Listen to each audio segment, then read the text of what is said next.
Hello student, I am Leelam Chandrakar from department of zoology. आज की इस लेक्चर में हम एनिमल क्लासिफिकेशन के बारे में देखेंगे। तो एनिमल क्लासिफिकेशन देखने से पहले हम देखते हैं एनिमल किंगडम को। ऑर्गेनिज्म को कितने किंगडम में डिवाइड किया गया है। तो R.H. विटेकर के अकॉर्डिंग दुनिया में जितने भी लिविंग ऑर्गेनिज्म हैं उसे 5 किंगडम में क्लासिफाइड किया गया है। इसमें से फर्स्ट है मोनेरा, सेकेंड है प्रोटिस्टा, थर्ड है फंजाई, फोर्थ है प्लांटी और फिफ्थ है एनिमेलिया। ठीक है। इन 5 किंगडम में से जो मोनेरा है उसमें ऑल प्रोकैरियोटिक सेल आते हैं। ठीक है, मतलब कि जितने भी प्रोकैरियोटिक सेल हैं वो मोनेरा किंगडम के अंतर्गत आता है और ये यूनिसेल्युलर होते हैं। यूनिसेल्युलर मतलब कि एक कोशिकीय, सिर्फ एक सेल से मिलकर बना होता है। ठीक है। और बाकी के जो 4 फाइलम हैं प्रोटिस्टा, फंजाई, प्लांटी और एनिमेलिया, इसके अंतर्गत यूकैरियोटिक सेल को रखा गया है। तो जितने भी यूकैरियोटिक सेल हैं वो इन 4 किंगडम के अंतर्गत आता है। ठीक है। इन 4 किंगडम में से फंजाई, प्लांटी और एनिमेलिया जो है वो मल्टी सेल्यूलर होती हैं। मल्टी सेल्यूलर मतलब कि बहुत सारी सेल से मिलकर बना होता है इसकी बॉडी। जबकि जो प्रोटिस्टा है वो यूकैरियोटिक सेल तो होते हैं बट ये यूनिसेल्युलर होते हैं, मतलब कि सिर्फ ये एक सेल से मिलकर बना होता है। ठीक है। अब हम किंगडम एनिमेलिया को डिटेल में देखेंगे। ठीक है, यहाँ पे हम सिर्फ किंगडम एनिमेलिया की स्टडी करेंगे। तो एनिमेलिया की स्टडी करने के लिए इसे 11 फाइलम में बांटा गया है। किंगडम एनिमेलिया को मेटाजोआ भी कहा जाता है। ठीक है। और मेटाजोआ को 3 ग्रुप में डिवाइड किया गया है। इसमें से फर्स्ट है प्रोटोजोआ, सेकेंड है पैराजोआ और थर्ड है यूमेटाजोआ। जो प्रोटोजोआ है उसमें फाइलम प्रोटोजोआ आता है। ठीक है, ये फर्स्ट फाइलम होता है। और फाइलम प्रोटोजोआ के अंतर्गत जितने भी एनिमल्स होते हैं वो यूनिसेल्युलर होते हैं, मतलब कि एक कोशिकीय होती हैं, सिर्फ एक सेल से मिलकर बना होता है। और ये माइक्रोस्कोपिक होती हैं, इसे सिर्फ माइक्रोस्कोप की हेल्प से देखा जा सकता है। ठीक है। उसके बाद सेकेंड है पैराजोआ। तो इस ग्रुप के एनिमल मल्टी सेल्यूलर तो होते हैं, बहुत सारी सेल से तो मिलकर बने होते हैं बट इसमें टिश्यू नहीं होता है। ठीक है, मतलब कि अगर आप मल्टी सेल्यूलर एनिमल को देखोगे तो बहुत सारे उसमें सेल प्रेजेंट होंगे। ठीक है। और ये सेल जो है वो आपस में मिलकर के टिश्यू को बनाते हैं और फिर टिश्यू मिलकर के ऑर्गन को बनाते हैं। ठीक है। लेकिन जो है वो मल्टी सेल्यूलर तो होगा बट ये टिश्यू का फॉर्मेशन नहीं करते हैं। इसके अंतर्गत जो फाइलम आता है वो है पोरीफेरा। ठीक है। तो पोरीफेरा फाइलम के जितने भी एनिमल्स होंगे उसकी सेल जो है वो मल्टी सेल्यूलर तो होंगे बट उसकी सेल जो है वो टिश्यू का फॉर्मेशन नहीं कर पाएगा। ठीक है। उसके बाद थर्ड है यूमेटाजोआ। ये भी मल्टी सेल्यूलर होते हैं जिसकी सेल आपस में मिलकर के टिश्यू बनाते हैं, फिर टिश्यू से ऑर्गन बनते हैं और ऑर्गन मिलकर के ऑर्गन सिस्टम को बनाते हैं। ठीक है। जैसे कि फॉर एग्जांपल के लिए जो हमारी स्टमक है, हमारी स्टमक की जो सेल है वो आपस में मिलकर के टिश्यू को बनाते हैं। ठीक है। ये आपस में मिलकर के टिश्यू को बनाएंगे, फिर टिश्यू जो है वो आपस में मिलकर के एक ऑर्गन को बनाता है, मतलब कि हमारी स्टमक को बनाएगा।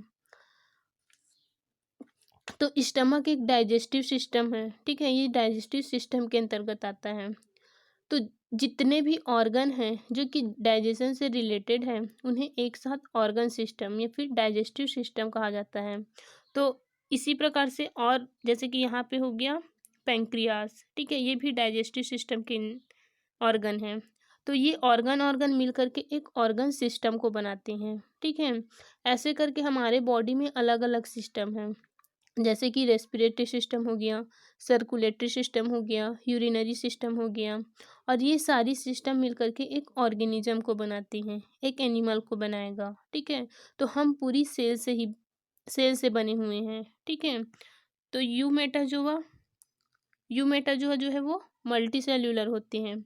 इसकी सेल आपस में मिलकर के टिश्यू को बनाएगा, फिर टिश्यू आपस में मिलकर के ऑर्गन बनाएंगे और ऑर्गन मिलकर के ऑर्गन सिस्टम को बनाता है। ठीक है। इसके अंतर्गत 8 फाइलम आता है। इसमें से फर्स्ट है सिलेंट्रेटा, सेकेंड है प्लैटीहेल्मिन्थीस, थर्ड है एस्केल्मिन्थीस, 4th है एनेलिडा, 5th है आर्थ्रोपोडा, 6 है मोलस्का, 7 है एकाइनोडर्मेटा, 8 है हेमिकॉर्डेटा और 9 है कॉर्डेटा। ठीक है, तो इस प्रकार से टोटल 11 फाइलम है किंगडम एनिमेलिया के अंतर्गत। ठीक है, तो फर्स्ट फाइलम होगा प्रोटोजोआ, सेकेंड फाइलम है पोरीफेरा और बाकी के ये 9 फाइलम।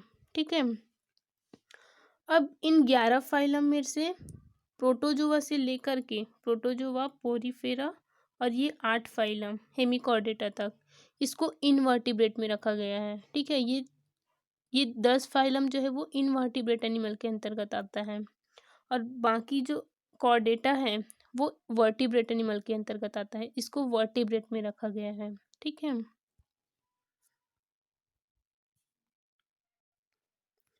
उसके बाद है बेसिक ऑफ क्लासिफिकेशन। तो क्लासिफिकेशन देखने से पहले कुछ बेसिक टर्म देखेंगे, ये सब आपको पता होगा तभी आप इन फाइलम के कैरेक्टर्स को समझ पाओगे। ठीक है, तो इसमें फर्स्ट कैरेक्टर है सिमेट्री। तो सिमेट्री क्या होती है? तो किसी भी एनिमल की बॉडी में कोई ना कोई अरेंजमेंट होता है, कोई ना कोई पैटर्न होता है बॉडी पार्ट की, इसे सिमेट्री कहते हैं। ठीक है, सिमेट्री जो है वो 3 टाइप की होती है। फर्स्ट होता है रेडियल सिमेट्री, सेकेंड है बाइलेटरल सिमेट्री और थर्ड है एसिमेट्री।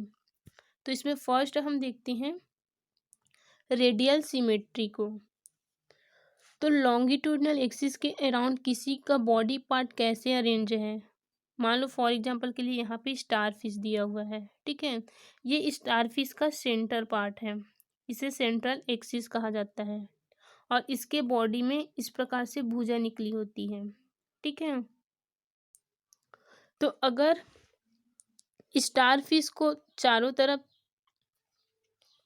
अगर स्टार फिश को एक सेंट्रल एक्सिस के पास से होकर के कैसे भी काटो, अगर वो 2 इक्वल हाफ में डिवाइड हो जाता है तब उसको कहा जाता है रेडियल सिमेट्री। ठीक है, तो ऐसे सिमेट्री जो सेंट्रल एक्सिस से पास होकर के कैसे भी काट लो, उससे वो 2 इक्वल पार्ट में अगर डिवाइड हो रहा है तब उसको रेडियल सिमेट्री कहा जाता है। ठीक है, तो अगर आप इसको इधर से काटोगे तब भी ये 2 इक्वल हाफ में डिवाइड हो जाएगा, कुछ आम इधर चले जाएंगे और कुछ आम जो है वो ये वाले पार्ट में चले जाएंगे।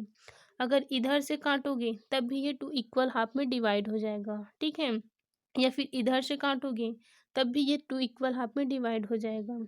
तो ऐसे एनिमल जिसके बॉडी पार्ट को सेंट्रल एक्सिस से किसी भी पार्ट से अगर काटोगे तो अगर वो 2 इक्वल हाफ में डिवाइड हो रहा है तब उसको रेडियल सिमेट्री कहा जाता है। ठीक है, रेडियल सिमेट्री का एग्जाम्पल है सिलेंट्रेटा और है एकाइनोडर्मेटा। तो सिलेंट्रेटा और एकाइनोडर्मेटा फाइलम के अंतर्गत जितने भी एनिमल्स आते हैं उसकी बॉडी जो है वो रेडियल सिमेट्री होती है। उसके बाद सेकेंड है बाइलेटरल सिमेट्री। तो बाइलेटरल सिमेट्री क्या है? तो अगर सिर्फ एक ही पार्ट से 2 इक्वल हाफ में डिवाइड हो रहे हैं कोई एनिमल तब उसको कहा जाता है बाइलेटरल सिमेट्री। ठीक है, जैसे कि फॉर एग्जांपल के लिए यहाँ पे बटरफ्लाई दिया है। ठीक है, ये बटरफ्लाई का सेंट्रल एक्सिस है, इधर विंग्स है दोनों साइड और ये है माउथ वाला पार्ट। ठीक है, तो अगर आप बटरफ्लाई को सेंटर से सिर्फ एक ही पार्ट से अगर आप अगर इसको काटोगे तब ये 2 इक्वल हाफ में डिवाइड हो जाएगा। ठीक है, तो ऐसे एनिमल जो कि सिर्फ एक ही पार्ट से 2 इक्वल हाफ में डिवाइड हो रहे हो उसे बाइलेटरल सिमेट्री कहते हैं। ठीक है, इसको सिर्फ 20 से ही 2 इक्वल हाफ में डिवाइड किया जा सकता है, 20 से ही काट के।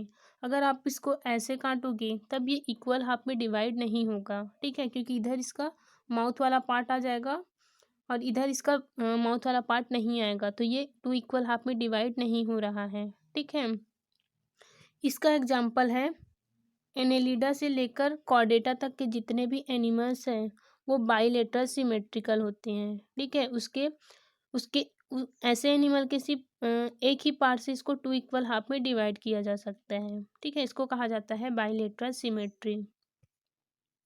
इसी प्रकार से यहाँ पे क्रैब दिया हुआ है, इसको भी आप सेंट्रल एक्सिस से सिर्फ अगर एक ही पार्ट से काटोगे तब ये 2 इक्वल हाफ में डिवाइड हो जाएगा। ठीक है,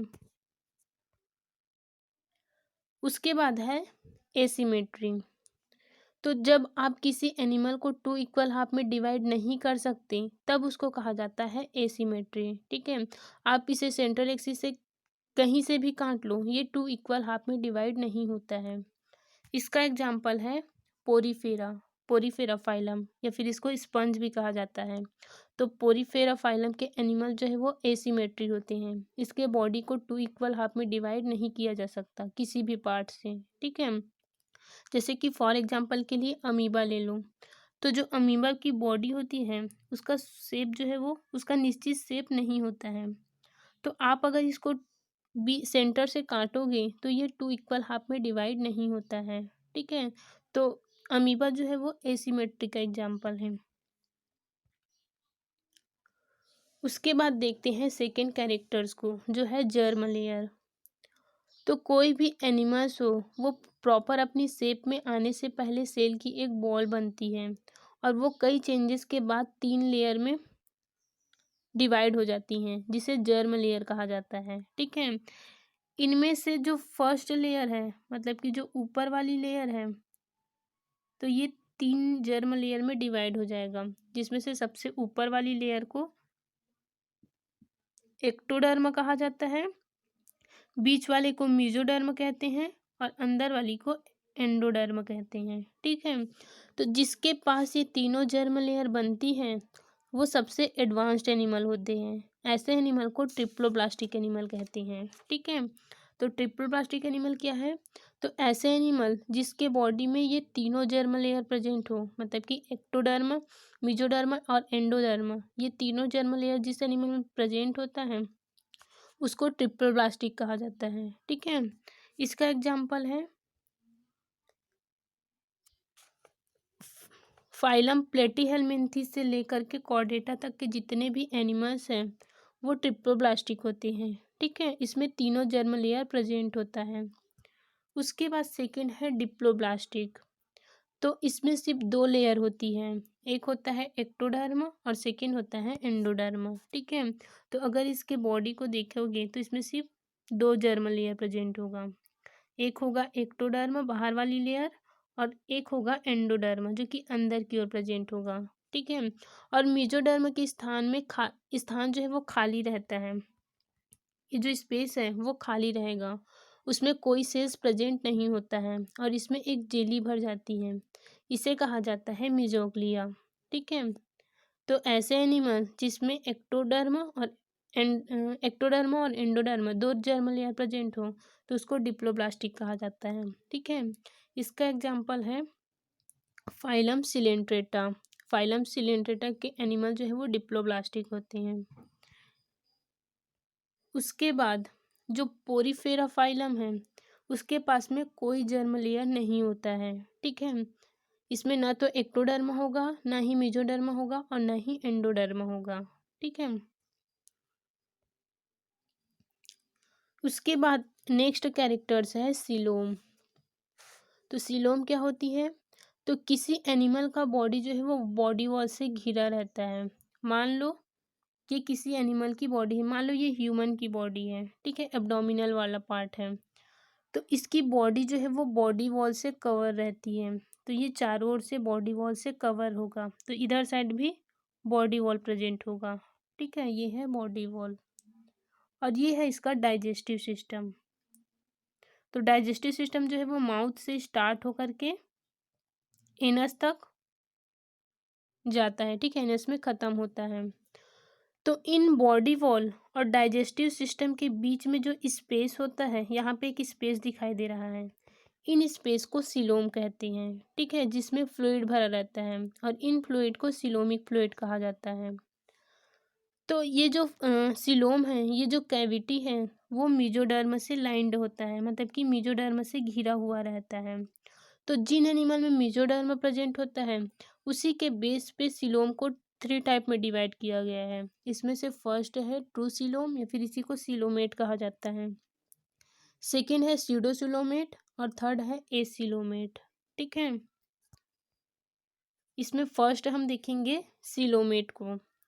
तो अगर कोई भी कैविटी मतलब कि सीलोम की जो कैविटी है अगर वो मेसोडर्म से लाइंड है तब उसे ट्रू सीलोम या फिर सीलोमेट कहा जाता है। ठीक है, इसका एग्जाम्पल है एनेलिडा से लेकर के कॉर्डेटा तक के जितने भी एनिमल्स हैं वो उसकी बॉडी जो है वो सिलोमेट होता है, मतलब कि बॉडी वॉल और डाइजेस्टिव सिस्टम के बीच जो कैविटी है जो सिलोम है वो मेसोडर्म से घिरा हुआ रहता है। ठीक है, उसके बाद सेकंड है स्यूडोसिलोमेट। तो कैविटी अगर मेसोडर्म से लाइंड नहीं है तब उसको सीडोसिलोमेट कहा जाता है। ठीक है, इसमें कैविटी तो होगा, सिलोम तो होगा, लेकिन वो मेसोडर्म से लाइन घिरा नहीं होता है। ठीक है, इसका एग्जाम्पल है एस्केलमेंथिस। उसके बाद थर्ड है एसिलोमेट। तो एसिलोमेट के अंतर्गत जितने भी एनिमल्स हैं उसमें सिलोम जो है वो अब्सेंट होता है, इसमें सिलोम ही प्रेजेंट नहीं होगा। इसका एग्जाम्पल है प्लैटीहेल्मिन्थिस। ठीक है, और पोरीफेरा भी इस एसिलोमेट के अंतर्गत आता है। उसके बाद है लेवल ऑफ ऑर्गेनाइजेशन। तो अगर पोरीफेरा फाइलम को देखें तो पोरीफेरा में सेल्यूलर लेवल ऑर्गेनाइजेशन पाया जाता है। ठीक है, ये मल्टी सेल्यूलर तो होते हैं लेकिन उसमें टिश्यू नहीं होते। ठीक है, इसकी सेल जो है वो आपस में मिलकर के टिश्यू नहीं बनाते। इसका कारण क्या है? क्योंकि जो सेल्स है उसके बीच बीच में यहाँ पे बीच बीच में इंटरसेल्यूलर मटेरियल अब्सेंट होता है। ठीक है, इसमें इंटरसेल्यूलर मटेरियल नहीं होते, इसी कारण ये जो सेल है वो आपस में मिल करके टिश्यू का फॉर्मेशन नहीं करते हैं। ठीक है, तो पोरीफेरा फाइलम के जो एनिमल है उसमें सेल्यूलर लेवल ऑर्गेनाइजेशन पाया जाता है। उसके बाद सेकंड है टिश्यू लेवल। तो इसका एग्जांपल है सिलेंट्रेटा। तो सिलेंट्रेटा फाइलम के एनिमल जो है वो उसमें ऑर्गेनाइजेशन जो है वो टिश्यू लेवल का होता है। ये थोड़ी एडवांस्ड फाइलम है पोरीफेरा से, तो इनके पास में टिश्यू लेवल ऑर्गेनाइजेशन होता है, मतलब कि ये सेल जो है वो आपस में मिलकर के टिश्यू का फॉर्मेशन करेगा और इसके बीच बीच में इंटरसेल्यूलर मटेरियल भरा होता है जिसके कारण ये टिश्यू का फॉर्मेशन करते हैं। लेकिन ये टिश्यू जो है वो ऑर्गन का फॉर्मेशन नहीं कर पाते, ये ऑर्गन नहीं बना पाते हैं। ठीक है, उसके बाद थर्ड है ऑर्गन लेवल ऑर्गेनाइजेशन। इसका एग्जांपल है प्लैटीहेल्मिन्थिस। तो प्लैटीहेल्मिन्थिस फाइलम के जो एनिमल है उसमें ऑर्गन लेवल ऑर्गेनाइजेशन होता है, मतलब कि सेल्स आपस में मिलकर के टिश्यू बनाएंगे और टिश्यू आपस में मिलकर के एक ऑर्गन को बनाता है, लेकिन ये ऑर्गन सिस्टम को नहीं बना पाते। ठीक है, उसके बाद फोर्थ है ऑर्गन सिस्टम लेवल। तो ऑर्गन सिस्टम लेवल का क्या मतलब है? इसमें जो एनिमल्स है उसके ऑर्गन आपस में जुड़ करके ऑर्गन सिस्टम को बनाते हैं। जैसे कि अगर डाइजेस्टिव सिस्टम है या फिर रेस्पिरेटरी सिस्टम है, मान लो डाइजेस्टिव सिस्टम है तो डाइजेस्टिव सिस्टम के अंतर्गत कौन कौन से ऑर्गन आते हैं, जैसे कि स्टमक हो गया, पैंक्रियास हो गया, इंटेस्टाइन हो गया। तो ये सब आपस में मिल करके एक ऑर्गन सिस्टम को बनाएगा, डाइजेस्टिव सिस्टम को बनाएंगे। ठीक है, इसी प्रकार से रेस्पिरेटरी सिस्टम हो गया, तो इनके ऑर्गन जो है वो आपस में जुड़ करके ऑर्गन सिस्टम को बनाएंगे। तो इसमें ऑर्गन सिस्टम लेवल ऑर्गेनाइजेशन होता है। इसका एग्जाम्पल है एस्केलमेंथिस या फिर एनेलिडा से लेकर कॉर्डेटा तक के जितने भी एनिमल्स हैं उसमें ऑर्गन सिस्टम लेवल ऑर्गेनाइजेशन होता है। ठीक है, उसके बाद है सर्कुलेटरी सिस्टम। तो सर्कुलेटरी सिस्टम जो है वो टू टाइप के होते हैं, एक होता है ओपन टाइप सर्कुलेटरी सिस्टम और सेकेंड होता है क्लोज्ड टाइप सर्कुलेटरी सिस्टम। तो क्लोज्ड सर्कुलेटरी सिस्टम का क्या मतलब है? तो जिस ट्यूब से ब्लड जा रहा हो, मान लो ये कोई एनिमल्स की हार्ट है। ठीक है, हार्ट क्या काम करता है? हार्ट ब्लड को पंप करने का वर्क करता है। ठीक है, तो जब ब्लड पंप होता है तो ये ब्लड वेसल्स में जाता है। ठीक है, ये ब्लड वेसल्स के अंदर रहेगा जो ब्लड है वो। उसके बाद जब इस ब्लड को ऑर्गन में जाना होता है तब ये छोटी छोटी कैपिलरी में डिवाइड हो जाता है। ठीक है, इस प्रकार से तो ब्लड जो है वो एक ट्यूब से होकर बह रहा है, ब्लड वेसल से होकर बह रहा है। ठीक है, तो उस ट्यूब से ब्लड कभी भी बाहर नहीं आएगा। तो ऐसे ऐसे सिस्टम को क्लोज्ड सर्कुलेटरी सिस्टम कहा जाता है, जिसमें ब्लड जो है वो एक ट्यूब से होकर के गुजरता है। ठीक है। अगर ओपन सर्कुलेटरी सिस्टम को देखोगे तो इसमें हार्ट प्रेजेंट भी हो सकता है और नहीं भी हो सकता है, या फिर आर्टरी जो है वो प्रेजेंट भी हो सकता है और नहीं भी हो सकता है। तो अगर मान लो ये हार्ट है, ठीक है, तो ब्लड जब इस ब्लड वेसल्स में पंप होगा तो ये अभी ब्लड वेसल्स के अंदर में है, ठीक है, लेकिन जब ये ऑर्गन के पास जाता है तब ये कैपिलरी में डिवाइड नहीं हो पाता है। ठीक है। इसमें ऑर्गन के ऊपर पूरा ब्लड आ जाता है। ऐसे सिलोम जो ब्लड से भरा हुआ है इसे हीमोसिलोम कहते हैं। ठीक है। और इसको ओपन सर्कुलेटरी सिस्टम कहा जाता है। उसके बाद है एनिमल बॉडी प्लान, मतलब कि आपकी बॉडी किस प्लान में ढली हुई है, आपकी बॉडी का नक्शा क्या है। तो इसमें फर्स्ट है tube with in tube body plan. अगर ह्यूमन की एलिमेंट्री कैनाल को देखोगे तो वो कंप्लीट होती है, इसमें ट्यूब होती है, इसमें tube with in tube body plan होती है। मतलब कि माउथ से लेकर अगर डाइजेस्टिव सिस्टम को देखोगे तो ये माउथ से स्टार्ट होता है और ये इस प्रकार से जा कर के एनस में ख़त्म होता है। ठीक है। तो माउथ से लेकर एनस तक के पार्ट को एलिमेंट्री कैनाल कहा जाता है। तो इसकी जो एलिमेंट्री कैनाल है वो कंप्लीट होती है और ऐसे ट्यूब को tube with in tube body plan कहा जाता है। इसका एग्जांपल है एस्केलमिंथी से लेकर या फिर एनेलिडा से लेकर के कॉर्डेटर तक जितने भी एनिमल्स हैं उसमें tube with in tube body plan होता है। ठीक है। उसके बाद है ब्लाइंड सैक बॉडी प्लान। तो अगर हाइड्रा में देखोगे तो हाइड्रा में एलिमेंट्री कैनाल जो है वो हाइड्रा इस प्रकार से दिखता है। ये इसका माउथ है और ये है इसके टेंटिकल्स। टेंटिकल जो है वो चारों ओर से घिरा हुआ रहता है। ठीक है। तो हाइड्रा में एलिमेंट्री कैनाल जो है वो माउथ से स्टार्ट होता है और ये माउथ में ही ख़त्म होता है। ये माउथ से फूड लेगा और माउथ के थ्रू ही जो अनडाइजेस्टेड फूड है उसे बाहर निकालता है। ठीक है। ऐसे स्ट्रक्चर को ब्लाइंड सैक बॉडी प्लान कहा जाता है या फिर इसको इनकम्प्लीट एलिमेंट्री कैनाल भी कहते हैं। इसका एग्जांपल है सिलेंट्रेटा और प्लेटीहेल्मिन्थेस। ठीक है। उसके बाद है सेल एग्रीगेट बॉडी प्लान। तो जो पोरीफेरा फाइलम है उसमें एलिमेंट्री कैनाल जो है वो अब्सेंट होता है। इसके बॉडी में छोटे छोटे पोर्स होते हैं। पोरीफेरा के अंदर वाले साइड में सेल्स लगी होती हैं जिसे कोइनोसाइट सेल्स कहा जाता है। ठीक है। अंदर स्पंजोसील होता है। तो वाटर को फ्लेजेला जो है वो बाहर फेंकता जाता है। इसमें सेल के अंदर डाइजेशन होती है। इसे इंट्रासेलुलर डाइजेशन कहा जाता है या फिर सेल एग्रीगेट बॉडी प्लान कहा जाता है। ठीक है।